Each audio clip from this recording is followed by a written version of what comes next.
C'est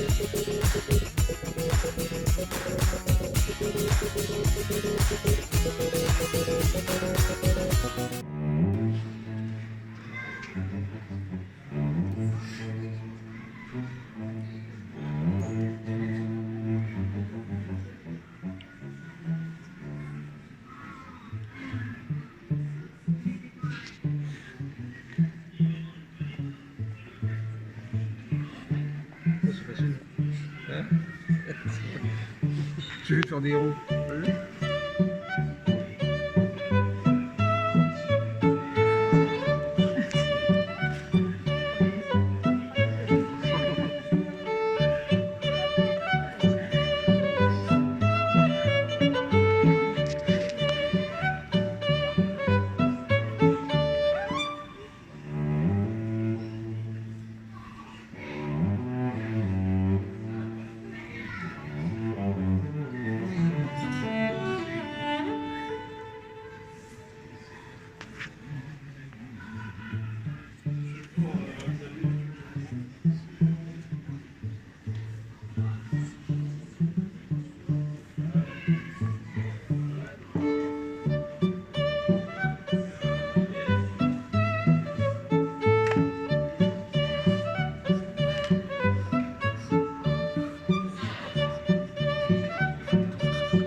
Tu peux le sentir selon la discussion. Oui.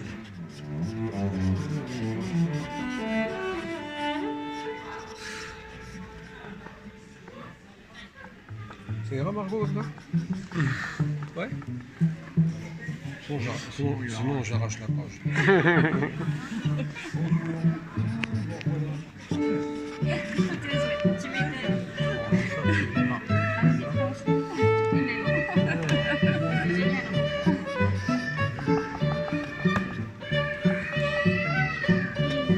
Et c'est quoi comme personnage?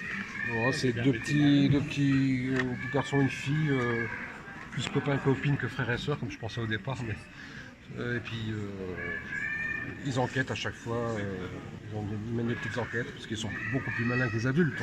Oui. Donc ils enquêtent et puis ils résolvent les problèmes. Là, les 3 premiers tomes, enfin le 3e il est en train de se terminer. Ça se déroule autour de Verdun et des lieux de mémoire en fait. Ah oui, d'accord. Donc ça correspond bien à la Première Guerre mondiale. Ah oui.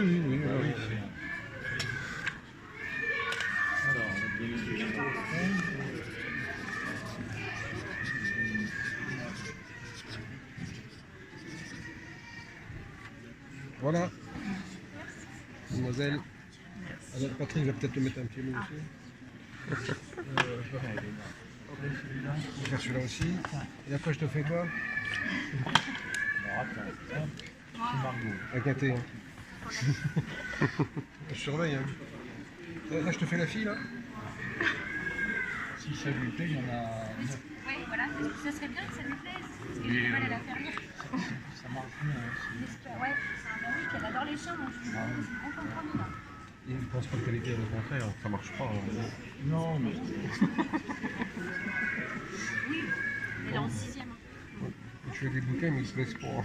Oui, bah nous. Elle, non. C'est vrai que c'est truc. Elle est exceptionnelle. Margot. Voilà. On va le laisser.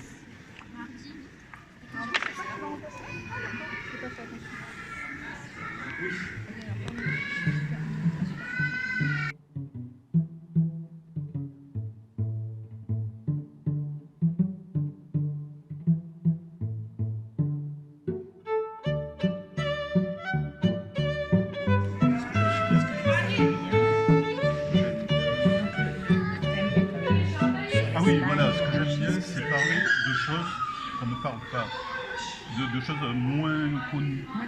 Donc, par exemple, là, la dernière BD, c'est donc Viva l'anarchie. Ça parle de Nestor Makhno, qui était un Ukrainien et qui a fait la révolution anarchiste en Ukraine en 1917 et qui a permis aux bolcheviks de l'emporter sur les Russes blancs parce que, en fait, ce qu'on ne sait pas, c'est qu'à un certain moment, Denikin, qui était le général russe blanc, entourait Moscou et il avait qu'à claquer des doigts et Moscou tombait. Et en fait, Lénine, Trotsky, etc., tous les hauts dignitaires étaient en train de faire leurs valises et allaient partir en Finlande. Et à ce moment-là, il y a l'armée de Makhno qui s'est retournée contre les Russes blancs, contre ceux qui étaient en Ukraine, donc l'arrière-garde des Russes blancs, et ils ont carrément coupé le ravitaillement de l'armée blanche. Et du coup, ils ont attendu pour prendre Moscou. Et du coup, ils sont venus vers l'Ukraine. Ils se sont battus contre Makhno, mais ça a permis aux bolcheviks de se refaire la cerise, comme on dit. Et du coup, je parle de cette histoire que les bolcheviks, enfin les communistes après, ont sorti des manuels d'histoire. Et personne ne connaît cette histoire. Voilà. À part quelques vieux anarchistes qui le racontent. Et voilà. Donc j'ai décidé d'en faire une BD. Et pour Guernica, beaucoup de gens, alors c'est pas que c'est pas connu, Guernica, là au contraire c'est très connu, mais beaucoup de gens connaissent Guernica sans connaître les dessous de Guernica, qu'est-ce qui s'est passé. Donc il y a beaucoup de gens qui connaissent la toile, voilà, c'est ça, mais il y a beaucoup de gens qui ne savent même pas que ça vient d'un bombardement et d'une ville qui existe. J'ai eu des gens, des ados qui m'ont dit oui, Guernica, ça veut dire guerre en espagnol. C'est quoi là? C'est la balade du soldat Odawa, donc. D'accord. Christian dessine et que moi je fais le scénario de ce. Très bien. Et c'est sur les snipers amérindiens de l'armée canadienne, en fait, qui sont venus en février 15 en France. D'accord. Voilà. Et ça s'est bagarré où alors? Ça s'est bagarré sur la frontière, entre autres. Ouais. Et vous avez dans le musée, vous avez par ailleurs dans la vitrine américaine, parce qu'il y avait des Amérindiens qui sont venus dans l'armée américaine et canadienne. Là on s'occupe de l'armée canadienne, mais dans la vitrine américaine là-bas vous avez un tomahawk. Ah oui? Ouais, vous pouvez voir. C'est rigolo. Voilà. D'accord. La nouveauté c'est ça. D'accord. Et ça se passait où à la frontière? La frontière Franco-belge. Franco-belge? Ouais. Et donc en fait ils ont participé comment alors les Amérindiens? Ils s'étaient enrôlés dans l'armée canadienne ou américaine. Ils étaient dans le contingent, donc voilà. Mais souvent ils étaient scouts ou aussi tireurs d'élite la plupart du temps. Ah oui. D'ailleurs, c'est l'histoire qui est inspirée d'un sniper canadien qui s'appelle Francis Pegamagabo, qui était un Indien Ojibwe. Et donc effectivement, je me suis inspiré de son histoire qui est assez incroyable, puisqu'en fait, il avait à lui tout seul, il est crédité de 378 cibles et tués allemands. Ah oui, quand même. Et 300 prisonniers. Donc effectivement, je me suis inspiré de lui pour créer moi mes personnages. J'en ai D'accord. gardé un qui porte son prénom, en fait, Francis. Ah très bien. On peut regarder un petit peu la Ah oui, la on BD peut regarder, oui. Il ne reste plus grand chose du D'accord. Voilà. Moi je suis intéressé pour 3 Ah ouais, 3 et 4. Et là vous avez reconstitué un petit peu même les... Ah oui, les champs de bataille en fait.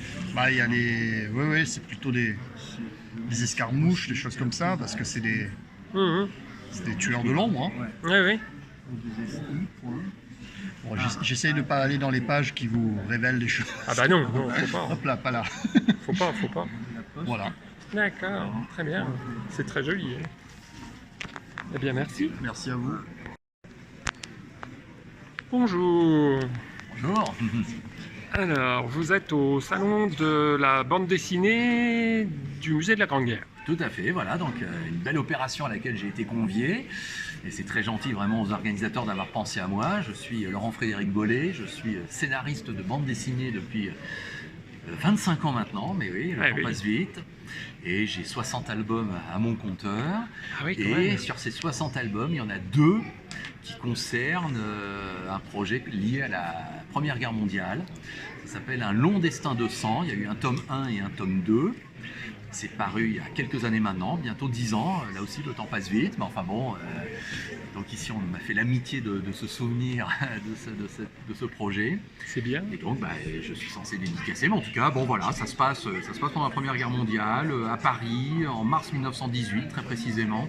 À une époque, et ça c'est un fait authentique, où Paris a été bombardé, Oui, figurez-vous, tout à par fait. des obus qui sont tombés un peu au hasard dans Paris. Et les gens s'étonnaient parce que on voyait pas d'avions dans le ciel. Ouais. L'aviation déjà à l'époque, bon, c'était un peu embryonnaire, et s'il y avait des avions et s'il y avait des bombes qui tombaient, on aurait fait le rapprochement. Or là, soudain, des bâtiments explosés, et notamment le vendredi de Pâques, il y avait eu un obus qui était tombé sur une église et qui avait fait beaucoup de morts, et franchement on se demandait d'où ça venait. Alors j'ai appris cette histoire et je suis parti de ce fait authentique pour construire une sorte de fiction autour d'une personne qui va mourir pendant ce bombardement un peu inédit de Paris, mais qui était peut-être une victime qu'on cherchait aussi à éliminer. Vous voyez, là c'est le traditionnel délire entre guillemets des scénaristes qui essayent d'inventer des choses qui sont un petit peu au-delà des apparences. Voilà. D'accord, très bien. Et en fait, les bombes, elles venaient d'où alors en définitive? Alors on sait maintenant que la bombe venait d'un canon à longue portée allemand situé voilà. en forêt de Compiègne. Ah oui. Donc un canon d'une trentaine de mètres qui permettait de faire effectivement beaucoup de kilomètres et qui venait envoyer des obus qui s'abattaient. Alors du fait de la distance, du vent, etc. un peu au hasard dans Paris, mais enfin bon, ça faisait des sacrés dégâts et chaque jour il y avait des morts et la préfecture communiquait chaque jour pendant une semaine, la semaine de Pâques 1918, sur le nombre de morts qui étaient recensés à Paris.